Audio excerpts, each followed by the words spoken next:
Hello, vinyl fans, and welcome to another episode of Let's Clean a Record. I am your cleaning guy. Today, I thought I'd share with you one of my favorite compositions, Rimsky-Korsakov's Scheherazade. It's just one of those pieces that I love. If I find a recording that I don't have, I pick it up. If the local orchestra is playing it, I'm buying tickets. If you like this music as well, I wanted to share with you a recording that we just picked up about a week ago that has blown us away. We think this is the best one, and we have quite a few. In fact, I'll share with you the various recordings, the various pressings that we have. We're going to start with the CDs, believe it or not. Yes, we do have some CDs here in the house. Here we have Andre Previn's version. He's conducting. This is a nice one. Not my favorite, but it's nice. This, for a very long time, was my favorite. This label is known as Naxos.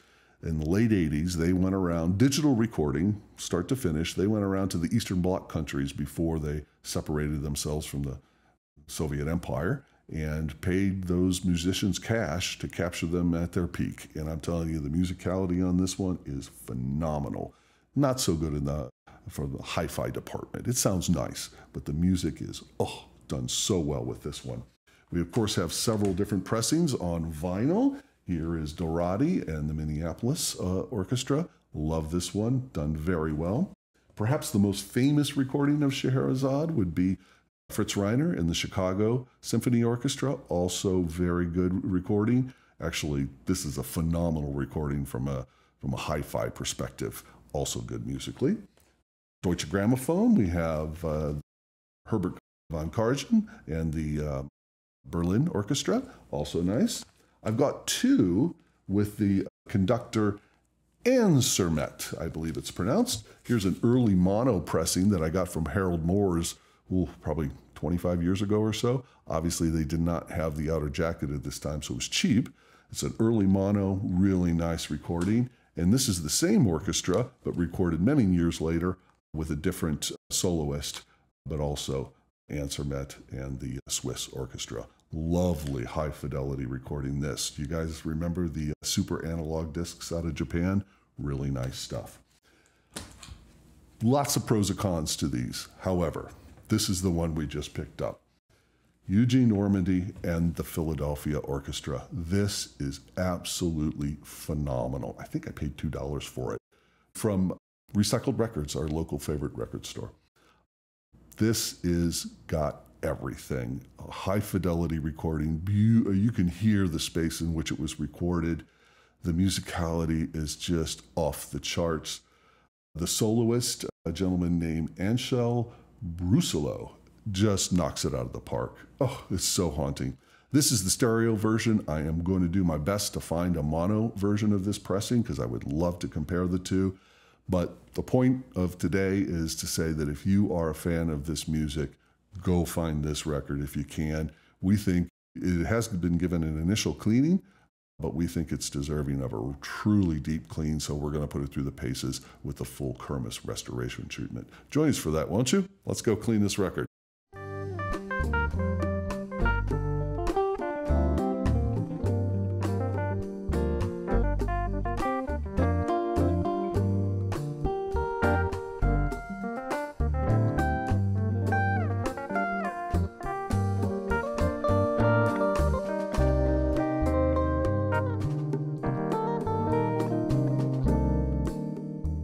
Okay, it's several days later and we're ready to clean this wonderful record. I can't wait to do so.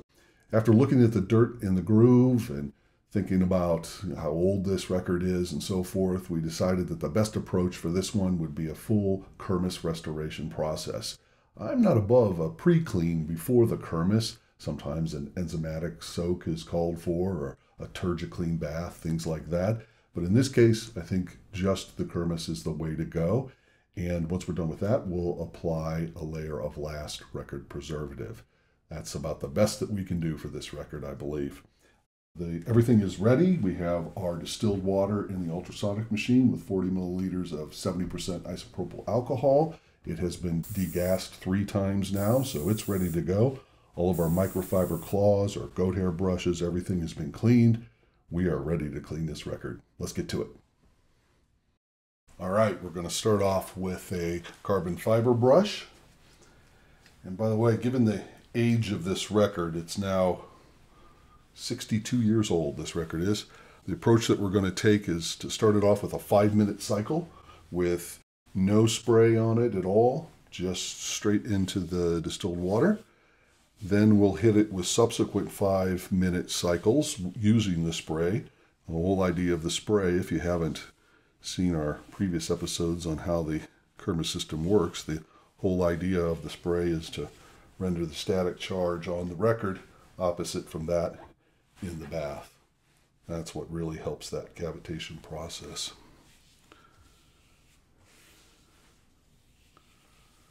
Okay, we're set at 5 minutes. Here we go, first cycle.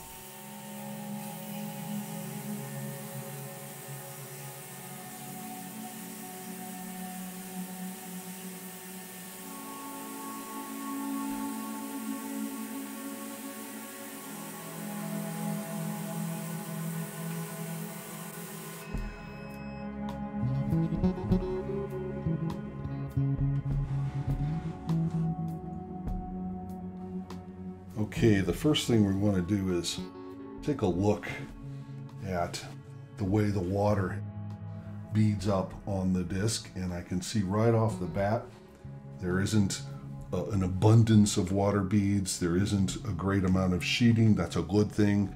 It tells me that this record has not been treated previously.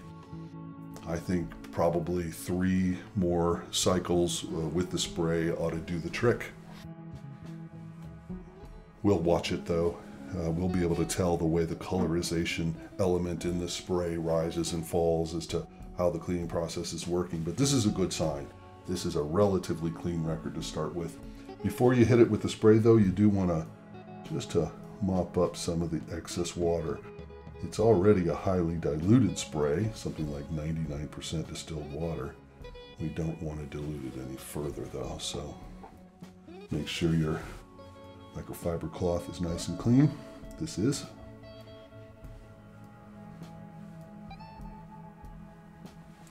Great. 3 sprays.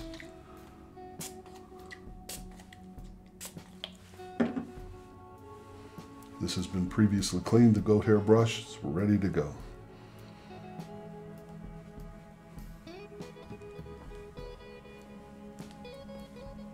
Technique I like to use is one time around in a sort of counterclockwise circle, then the other direction,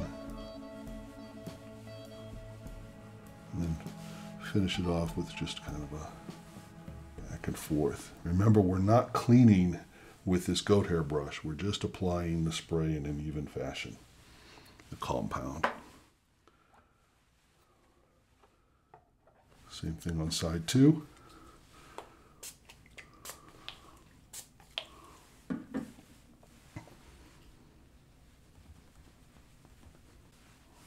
We will clean this between every cycle. Now, because this is an older record, as I mentioned earlier, we'll do a full 5-minute cycle. If it was a brand new record, we would probably just do a series of 2-minute cycles.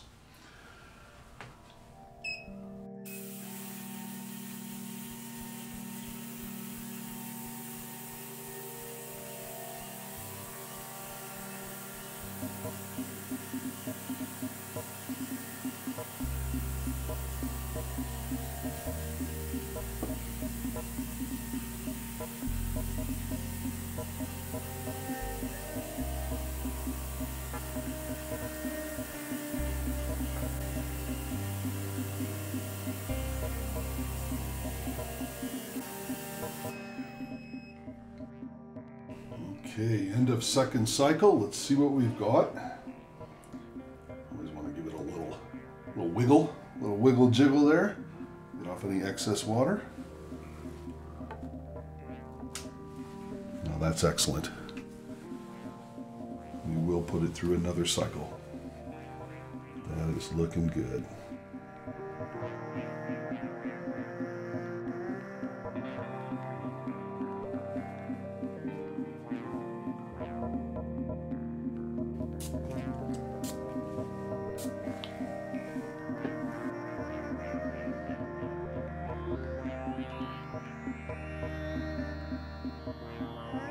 one of the visual clues to let you know how the cleaning process is going, how many cycles you might have left, is to note the colorization agent that's in this compound.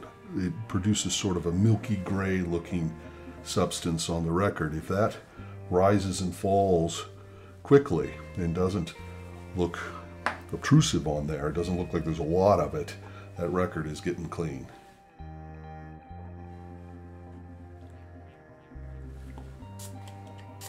We've dealt with some records so dirty that after 4 or 5 cycles, it still clearly has more to go.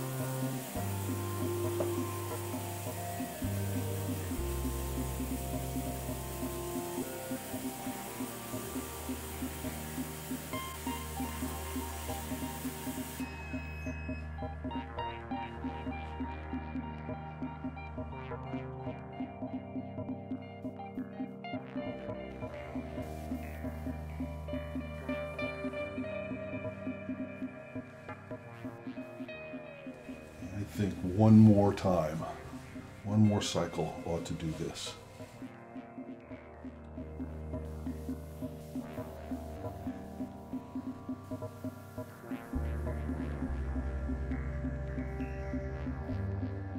Not much beading or sheeting at all.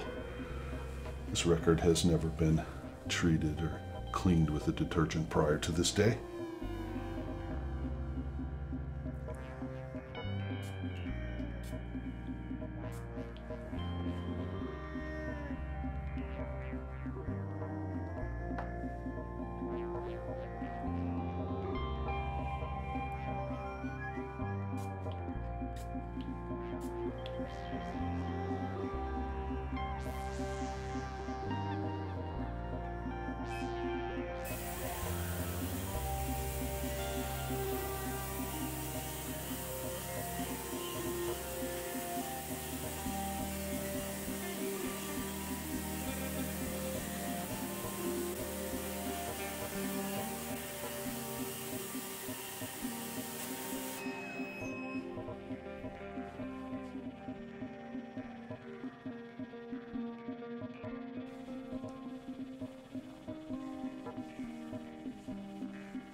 Final drying off of any water beads with an optician's cloth is the last step prior to polishing.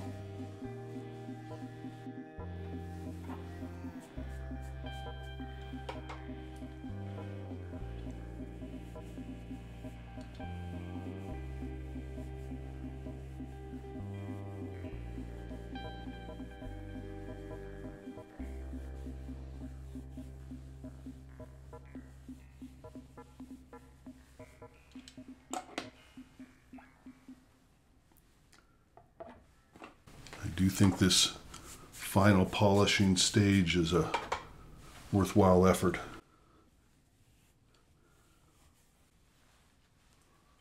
All right. Now we're going to go ahead and apply the last treatment, which I find you can apply flat on a microfiber cloth like this, or on your turntable is fine. But it also, I think, works nicely while sitting on this Lazy Susan. So the basic idea is you just want to get enough of the liquid on there to cover the length of this very fine, very narrow brush.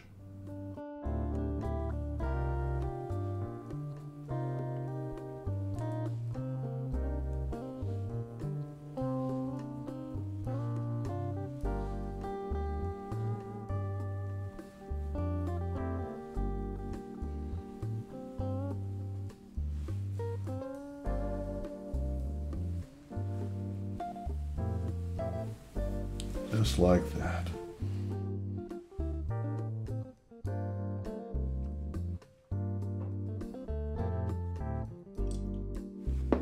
you do want to reapply for each side.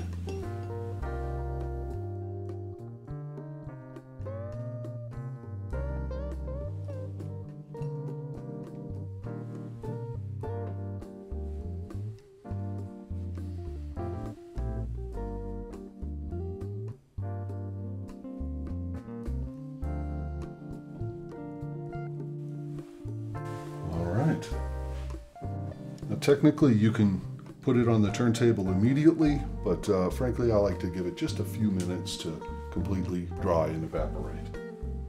We'll let that dry for just a minute, and we'll go get the system to warm up and give it a listen.